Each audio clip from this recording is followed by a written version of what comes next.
और क्वेश्चन था। अभी मेरा मतलब एक मेरा मेरा एक भतीजा है, तो वो जब जिस टाइम वो हुआ था अपना, उससे मेरा इंटरेक्शन होता था, तो उससे बहुत ज़्यादा अटैचमेंट था। तो मतलब कुछ बहुत ज़्यादा ही अटैचमेंट था, उसको भी हमसे था, हमें भी उससे था। अभी उसके साथ मेरा एक बहुत अच्छा बिहेवियर रहता था, बहुत अच्छा प्योर टाइप का बढ़िया बिहेवियर रहता था। अभी मेरा भी एक बेटा हो गया, तो अभी क्या है, अभी हमारा उसके साथ अटैचमेंट बढ़ गया है। अभी सिचुएशन ऐसी आती है जब ये दोनों लोग रहते हैं, तो हम बहुत कोशिश करते हैं कि जस्टिस करें इनमें, और बहुत टेंशन में रहते हैं इस चक्कर में। और मतलब इसको बहुत सीरियसली ले रखा है हमने कि ये इसने ये कर दिया तो इसको ऐसा करना चाहिए, इसके साथ बुरा हो रहा है उसके साथ अच्छा हो रहा है। और ये कभी मतलब उसका हमें लगता है कि उसके साथ ये क्यों कर रहा है, मतलब ये एक जो लोगों के लिए मतलब छोटी बात है, लेकिन हमने बहुत सीरियसली ले रखा है इसको। तो ये अब लोग कहते भी हैं कि इतने छोटे बच्चे हैं, ऐसा छोटी छोटी बात इसमें क्यों इतना टेंशन ले रहे हो। पता नहीं क्या ऑटोमेटिकली थोड़ा सा ऐसा है हमारा। ये शुभ है, अच्छा है। न्याय बहुत ऊंची बात होती है, बहुत ऊंची बात। तुम अभी जिस न्याय की बात कर रहे हो न्याय का स्थूल रूप है, पर अगर तुमने उससे भी शुरुआत कर ली तो बहुत आगे तक जाओगे। क्योंकि जो दूसरों के साथ न्याय करने निकला है वो अपने साथ भी फिर अन्याय नहीं कर सकता ना। सबसे बड़ा अन्याय होता है अपने आप को वंचित रख देना उससे जिसके हम अधिकारी हैं। भाई, आप जब जाते हो न्यायालय में और आप कहते हो मुझे मेरे अधिकार चाहिए, तो न्याय का क्या अर्थ होता है कि आप जिस चीज के अधिकारी हो वो आपको मिल जाए, है ना। तो न्याय का मतलब ही होता है वो पालो तुम जिसके अधिकारी हो, जिस हक के लिए मनुष्य जन्म हुआ है उसको पालो। और ये हक शब्द समझते ही हो कितने दूर का है, बड़ा कर्तबी शब्द है। आम बोलचाल में हक का क्या मतलब होता है? अधिकार। और अध्यात्म से पूछोगे तो हक का क्या अर्थ बताएगा? सत्य। हक को पाना है, यही तो न्याय है। हक को पाओ, हक से नीचे रुकना ही नहीं है। अभी जो तुम कर रहे हो वो उतनी दूर की चीज नहीं है, पर शुरुआत के लिए बढ़िया है। जो आदमी जमीनी इंसाफ का पाबंद हो गया वो फिर आसमानी इंसाफ भी करेगा।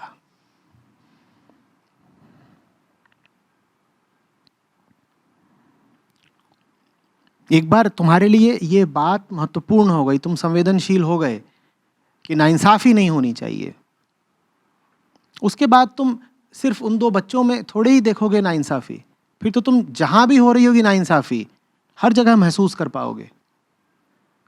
अंतर्दृष्टि होगी, देख पाओगे कि ये गलत है, किसी को हक से वंचित किया जा रहा है, ये गलत है। ये करके तुम दुनिया का भी भला करोगे, दुनिया के लिए भी शुभ हो जाओगे, और अपने लिए तो होगे तो होगे ही।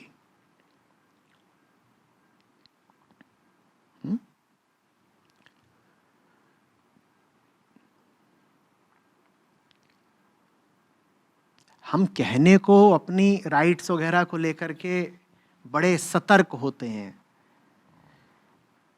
होते नहीं हैं।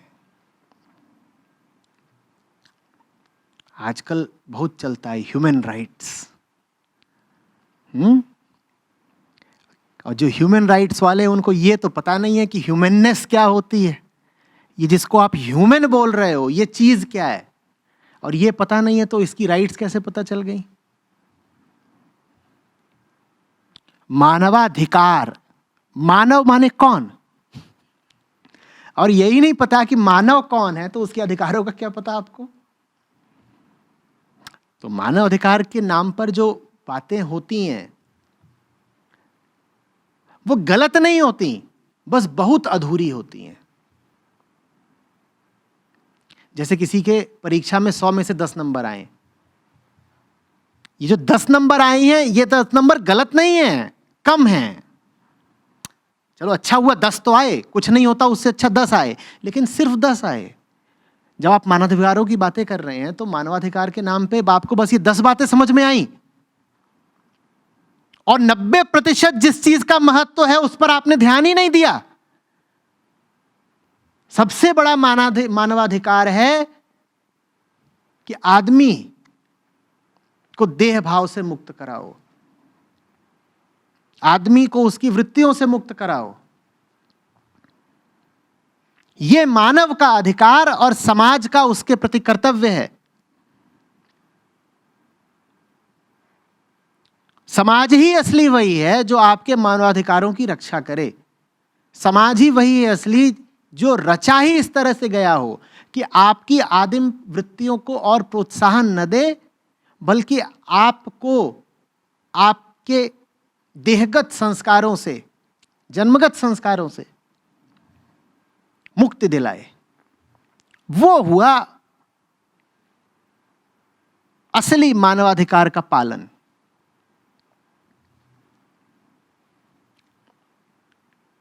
वो हुआ इंसाफ।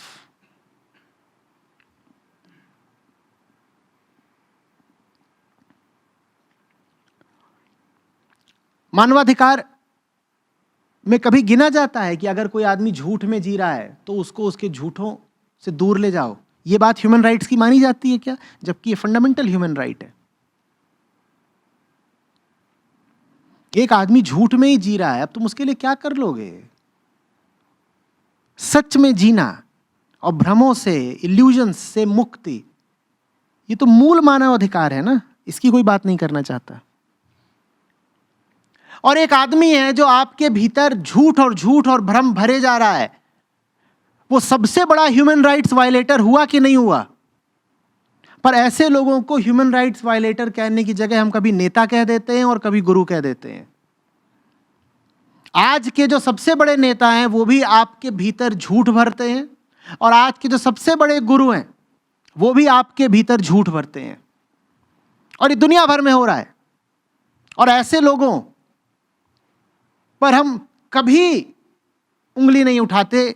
उन पे हम ये कह के उंगली उठा सकते हैं कि ये बातें ठीक नहीं है या किसी और की बात ठीक नहीं है, पर हम कभी ये नहीं कहते कि ये जो कर रहे हैं ये हमारे साथ बहुत बड़ी नाइंसाफ़ी है, ये हमारे मन को गंदा कर रहे हैं। ये आदमी अपने आप को गुरु बोलता है और मेरे भीतर एक से बढ़कर एक भ्रम और अंधविश्वास भर रहा है। इस आदमी पर मुकदमा चलना चाहिए ह्यूमन राइट्स वायलेशन का। कोई नहीं कहता।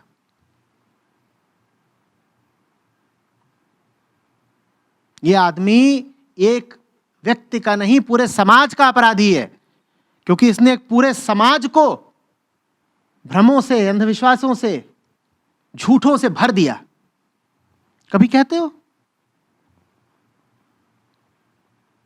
ह्यूमन राइट्स के नाम पर हम किन चीजों को महत्व देते हैं? जो 10% मूल्य की हैं बस।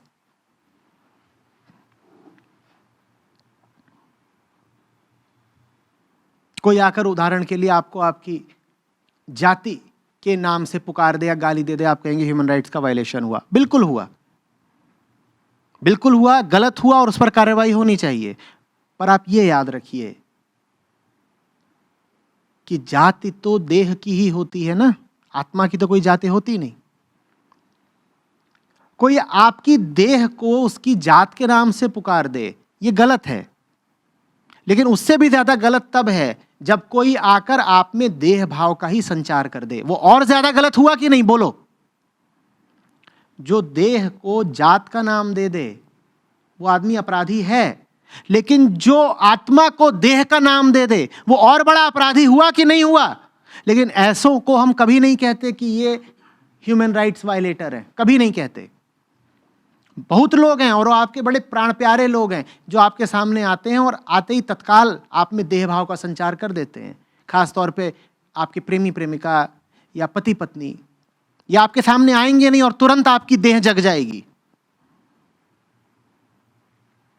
ये मानवाधिकारों का उल्लंघन हुआ कि नहीं हुआ? कोई आपको देह बना दे वो ज्यादा बुरा है, या कोई आपको एक जात बना दे वो ज्यादा बुरा है? जात बना देना बिल्कुल बुरा है, लेकिन किसी को देह बना देना 100 गुना बुरा है। क्योंकि एक बार किसी को देह बना दिया तो अब वो देह से संबंधित तमाम तरह की निकृष्ट उपाधियां अपने ऊपर लाद लेगा। देह उनमें से, जाति उनमें से एक निकृष्ट उपाधि है। और भी निकृष्ट उपाधियां हैं, ऊंचा नीचा, गोरा काला, सुंदर असुंदर, मोटा पतला, जन्मा मरा, भूत का भविष्य का, ये सब किससे संबंधित होते हैं? देह से ही। तुम देह भाव हटा दो, उसके बाद जात बचेगी कहां?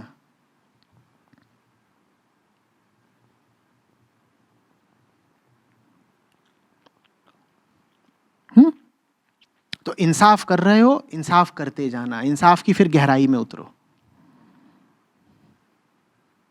ये जस्टिस शब्द है और ज्यूरिस्प्रूडेंस, पूरा फिर समझ ही लो कि ये चीज क्या है।